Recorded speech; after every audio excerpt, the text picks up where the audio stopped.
What is going on, guys? What the hell is going on? The match finished an hour ago, Argentina, Saudi Arabia, and I just had to come on live stream because I still cannot believe it. I need to get some thoughts out. I need to get the reaction out. I want to see if anyone is online giving me their reaction because that was absolutely crazy.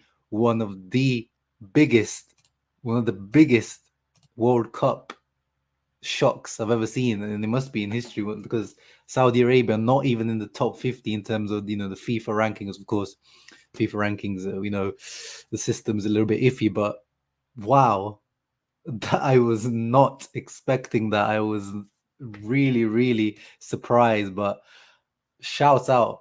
Shout out. I don't want to, first, before talking about Argentina's issues, I want to talk about Saudi Arabia. Shouts out to the Saudi players, to the coach. Today I'm finding out that this guy is an absolute baller as well. The coach, where he is, there he is, Jamie Lannister. He looks like Jamie Lannister from Game of Thrones, if you know about him. And I didn't know that this guy had this type of heritage in these competitions. Look at that: 2012 African Cup of Nations with Zambia, won it. 2015 African Cup of Nations with Ivory Coast, won it.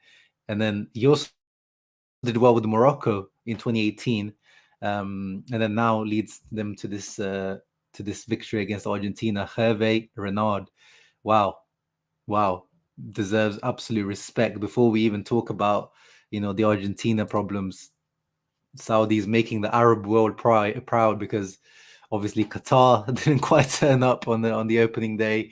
Iran very disappointing today, but of course they've got a lot of political issues going on in the home country. So Saudis stepping up for the Arab world and potentially, putting the name in as a potential contender now because obviously you just played 3 games in the group stage, so 2 more games you can potentially be going through. That would be absolutely crazy. Who is here? Keston actually bet money against Argentina. Wow, you are a brave man. I would not be undertaking that type of bet, but fair play to you. And I'm sure that must have been a nice penny for you, Keston. What an upset, Mighty Mo. Exactly. What an upset. This wouldn't have happened if Correa was there. I mean, it's obviously it's a funny joke, but one thing that I pointed out on Twitter that was very clear in the way that the structural issues of this Argentina. Let me pull up my tweet because I tweeted this at the beginning of the game, so you'll see from the timestamp 10:53. So this was at the half, yeah, probably like the half time. I think this was. So one of the points was about, of course, I said Argentina are my favorites, like in terms of who I'm supporting, but also I think them and Brazil are the favorites to win it. But when you look at their team, and Correa is, as much as you want to make fun of him, he is a little bit that type of player. But there is no pure athleticism or pace to this Argentina team. Like every single one of their, especially attacking players. Now, none of these guys have got pace. Papu Gomez is 35. I mean, yeah, he had pace, but back in the day, a few years ago. But he was never electric. Obviously, he was in the first few yards. Lautaro, we know that guy ain't got pace. Messi, of course, he's 34, 35. He's not got pace anymore. Di Maria's 35. He's not got any pace anymore. And the average age in general is 30.2 years. The lineup that they put out today. So in general, they lack a lot of athleticism and pace in that team. And it's more of an experienced team.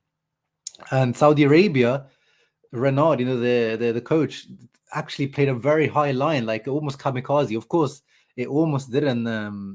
It didn't almost pay off because obviously Argentina were getting in behind, the long balls in behind, the offside calls were marginal. I mean, Lautaro's one reminded me of the one Lautaro had for Inter against Barcelona. If you guys remember, like literally, his shoulder was slightly over the line, like so close. Let me see if I can pull that up. The Lautaro offside call. So the margins were really close. So it was a risky tactic. Here it is. Let me pull it up. This ball through. Who was it by? Is that the Papu Gomez? I think it was. Look at that. I mean, that is so close. I mean, yeah. Of course, he can score with that power of his shoulder, but very, very, very, very marginal. And I'm sure in Argentina they are crying right now. But apart from those, narrow offside calls, Argentina didn't really bother that Saudi Arabia defense too much. They just lack that. Saudi Arabia said, "Come on, you run in behind," because, as I said, Lautaro, we can catch him up. Messi, if you run in behind, we can catch him up. Di Maria, all those guys, they can catch him up. So high risk but high reward, and they played the high line pretty much till about the 70th minute, I would say. Then they, started to get tired. It started to come back, as of course you would expect. But wow. And Ahmad, I'm guessing you are Saudi. Shouts out to you. Congrats to you and your boys. You guys definitely deserve it. Congrats to the Saudi Arabia team and fans, as Mighty Mao says. I'm in shock. Nick Snock says, woke up to see this final score. That was Saudi's hardest match. Yeah, exactly. That's why I'm saying, I wouldn't rule them out now. We're having this push, this morale push now after this win. This is a historic win, probably the biggest win in their history. I don't know. Maybe someone can correct me. And I was shocked. That's why I had to go live. I mean, I'm on, I'm not on holiday or anything, but I was watching the game and I couldn't concentrate on work. I was just like, every time I was looking up, I was like, what is going on? So I had to come on. It's absolutely crazy. And this is, what the World Cup is about. This is what we love. Yesterday's my reaction. I said, I don't know if I'm feeling this World Cup yet, the atmosphere, all this kind of stuff. But today, this match, atmosphere on point, the competitiveness was on point. And I would say, actually Argentina were a bit lacking in terms of, Argentina, this is what they're known for, the grinta, the garra, the, putting it all on the line. I didn't see that today. I didn't see that typical Argentina fight. They usually start scraps and fights with every single player. They start ganging up on players or the referee, but I wasn't seeing any of that. So Argentina definitely disappointing, on a footballing level, but also on like a competitive, like just, heart wanting it level. Yeah, I heard the commentator say, they've been together for like a month to like get ready for this, but it doesn't matter. Qatar also took plenty of time to get ready for this, and they had this they're the host, so but fair play to them, fair play to the Saudis. Everything worked in their favor today. Yeah, basically now Argentina have to play and win against Poland and Mexico, which is not easy. This was on paper the easiest match for them. So now they'd have to get 6 points pretty much, I would say. But the thing is, that's the thing with the World Cup. It's not, Argentina not out right now. And, people are pointing 2010 when Spain lost their opening game in 2010, they went on to win the tournament, of course. So, it's a big bump in the road already, first game down, but it doesn't mean anything. I still think they are one of the favorites, Argentina. That after watching today's game, I'm not even being reactionary. It's just that, maybe I didn't analyze this team properly, but there's too many, or the structural issues within this Argentina team, like just the lack of athleticism and pace. It's too important in the modern game, guys. Like I tweeted that, and one person said to me, "Oh, but Inter in 2010 won it without, their average age was 30 something years old, things like that." But the game has changed now. You've seen it. Like you have to be fast in transition. You have to be quick, athletic, strong. It's just almost as important as technical ability. And the Argentina team, when you think about it, the two center mids, Paredes and De Paul. And you guys know, I'm a big Rodrigo De Paul fan. I love the Rodrigo De Paul, but he was not good today. I would probably say he was probably like the worst player today on the pitch. He was not good. But both of them don't start for their club. Rodrigo De Paul doesn't start for Atletico. Leandro Paredes, since Locatelli's come back and Fagioli and Miretti have broken into the Juve team, he doesn't start for Juve. So another little structural issue there.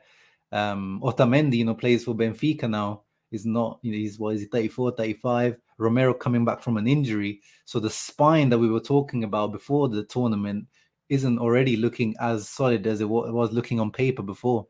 So very, very shocking, but also, the way that they played Argentina, they definitely deserve to lose today. Although when you look at the stats, the XG and everything, they dominated the game. But the game is not about XG. It's about scoring the goal. So Allegri, Simeone, Conte, like whoever you want to call, terrorist ball, like all those prophets of terrorism, they will be happy to see that performance, because I think the XG, if we look at the XG for Saudi, was it 0.14 versus 2.23. So, 69% possession for Argentina, but they got 69 by the Saudis. 15 shots, only 6 on target though. And then they didn't make them count. They had big chances. They had the 2 big chances, 1 big chance missed. Lautaro was disappointing. Messi was disappointing, apart from the perfectly dispatched penalty.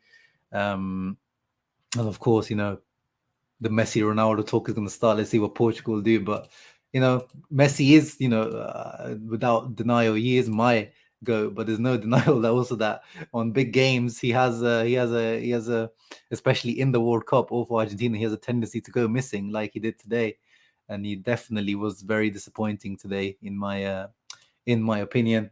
Thank you, Mattia, for reminding the people to like that button, hit that like button. I'm not going to be here for long, only a couple more minutes. I was still sleeping when it happened. Anthony says, as I'm right outside NYC, all I know is this could blow up my bracket prediction. Yeah, bro, this is blowing up everyone's bracket predictions. Everyone's. Bro, we put up the game in the office. It was crazy. Yeah, Ahmad, I'm sure, like, you just can't not watch games like this. Like, even if you weren't watching and you saw the scoreline, you just had to turn it on. You just had to turn it on. It's upsets like this that makes the World Cup amazing. Exactly. Mina says, do you think Lauti had a good game? No, I think he did not have a good game. He wasn't good in terms of link up, in terms of coming deep, in terms of his passing. He was, Fotmob's giving him 6.3. Let's have a look in terms of his actual stats. Only had 1 shot. I think, if he was just a little 3 offsides, if he was a bit more better and with his runs, because he could have stayed on side, especially the first one, because he had 2 goals disallowed, didn't he? I think he could have been a bit more patient with those runs in behind. But apart from that, there was not too much from Lauti. I don't think he had a good performance. But I don't think anyone did in the Argentina team. The only one I would save, actually no one. I wouldn't say anyone. I mean, Martinez, he came into this tournament, of course, he was very, very good in the no, Christian, he didn't miss much. We're just, reacting. But he was really important in the Copa America win, good for Aston Villa. But I think he could have saved those 2 shots. What do you guys think? I think he should have saved those 2 shots, to be honest. Maybe not the first one, because the first one went underneath Romero's legs, and it was side netting. But the second one, he even got a hand to a palm to it, and he kind of like slowed it down, but he didn't slow it down enough. So I think he could have done better there. So none of their players stepped up today. I don't agree with any of the Sofa Score FOTMOB ratings. I don't think any of them should be above 6.5, to be honest. Yeah, De Paul, as I said, very, very poor. Di Maria was poor, but at the same time, he was the only one who was creating chances. If you think about it, he was spamming crosses, but he was the one that was creating all the chances. But yeah, he wasn't good. He wasn't good at all. I saw in YouTube that Messi was injured before the game. Maybe I saw those rumors, but then he shouldn't be playing full 90 minutes. That's on the manager, Scaloni. We shouldn't be forcing your best player to be, playing like it's. But I guess after you're losing, you can't even take Messi off, because then they'll eat him alive. So it's a lose-lose situation for him. But yeah, maybe you should have rested him for 1 more game. Off talk about, I have some problems with my bank and it messed up all of my membership. Sorry about that. Oh yeah, no worries, Mattia. No worries. It's no thingy about the membership. There's no, you don't have, forced. There's just, I appreciate that you were a channel member at one point. Any support is always appreciated, brother. I was in bed and couldn't resist myself from watching Giovanni, bro. You could not. Allegri is happy as gotta get ready for school. I rewatch this later, no worries. Eto is my GOAT. Yeah, don't blame you. He's definitely the African GOAT, in my opinion, for sure. To be fair, those offside traps were 10 out of 10. Yeah, they were, but as in, the one that we showed, the Lautaro one, that one almost wasn't 10 out of 10. That is so marginal. So marginal. But yeah, in general, they worked. Yeah, I agree, both are Sable. Yeah, exactly. You could have been better on the second one for sure. Yeah, I think Emi Martinez deserves some criticism on that. 100%. Yeah, opens up things in that group for sure. And I was surprised Lisandro Martinez didn't start. Romero was also an injury doubt. So if Romero wasn't fully fit, then he shouldn't have started. That's why he was subbed out at the 60th minute for Martinez. Acuna seemed like he was better than Tagliafico as well. And yeah, like, he brought these two guys, Almada and Correa, not obviously Tuco Correa, this is Angel Correa, the replacement. These are the two guys I would say in this Argentina team that have pace. Dybala, of course, is a similar profile to Di Maria and Messi, like more wants the ball at his feet rather than running in behind. So I would have brought on one of these two players for sure, because these are the two only real pacey players in this team. Of course, he tried with Julian as well, but Julian's not that pacey either. So that's the structural issue in this Argentina team. So I'm expecting some big changes for the second game because I don't think the balance was quite right in this team. There needs to be one guy. I think Papu Gomez has to come out of this team basically, because if this was Papu Gomez 4 or 5 years ago, yes, as a winger, it works. But at his age now, it has to be like an actual winger if you're going to play a 4-4-2.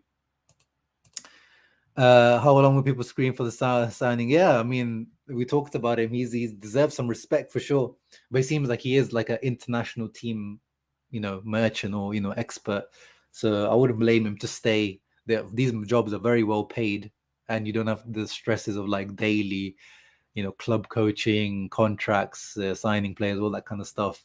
So I'm sure he's happy coaching these international teams where he gets very handsomely paid. Now Brazil is the biggest favorite. Guess who they play first? Oh yeah, Serbia. I've got Kostic on my fantasy team, so surely, hopefully, does something for me. Mighty Mao, come on, bro! You should be watching my videos. Argentina is my team. So today, my team got got smacked around. But apart from that, I'm liking. Who do I like? Canada. I like the story behind, the story with Canada. I've got family in Canada, and like I like the usefulness of the team, and Jonathan, David, and Alfonso Davies, and these guys. So Argentina, Canada, Japan. Those are like, but I'm not supporting them. But I'm just like, I'd be happy to see them go far. I like Serbia as well. Or no, I do like Serbia as well. It's just, do you know what it was? Is as soon as Kostic and Vlahovic moved to Juventus, it's become hard. I think if it wasn't for that, it would have been literally, I would have been full of Team Serbia. But just because those two are Juve players now, it just kind of ruins it a little bit for me. But I do like Serbia a lot as well. Spain, yeah, we'll see. Yeah, England, even though I live in England, I just don't, bro, it's just too painful living here in England if the fans. But also, I want England to go far, and I think they will. They are one of the favorites, but I just, because of the fans, I wouldn't be able to handle it. Yeah, Shakir, we talked about it. Not good performance today from Lauti. Not good. I'm sure the top clubs, scouts, if they were tuning in today, they weren't impressed. He wasn't good. But no one was for Argentina. No one was. And yeah, Mattia, if you haven't watched yesterday's video, we talked about it for the Netherlands. Yeah, he wasn't good either. None of the Inter players as of yet have really impressed. So hopefully Onana, Brozovic do a better job. But yeah, as for now, none of the Inter players have really shown up. I think Serbia might steal a result. Yeah, that's the thing. Argentina, Brazil, these teams are coming in with so much pressure, especially Argentina as Copa America winners. And maybe they underestimated the Saudi Arabia team because it looked like it. They looked like they weren't up for it. They weren't fighting. They weren't, 100%. So maybe this is the wake-up call they need, and maybe Brazil need a little slap in the face from Serbia to wake up as well, because they might go into that game thinking, oh yeah, Serbia, who cares? So yeah, I'm not counting Argentina out for sure. But yeah, now we're seeing some issues in this team. We're seeing some issues of this team, but yeah, I think today really feels like the World Cup has started today. Like this game has really woken me up to this World Cup. I think the world has taken notice.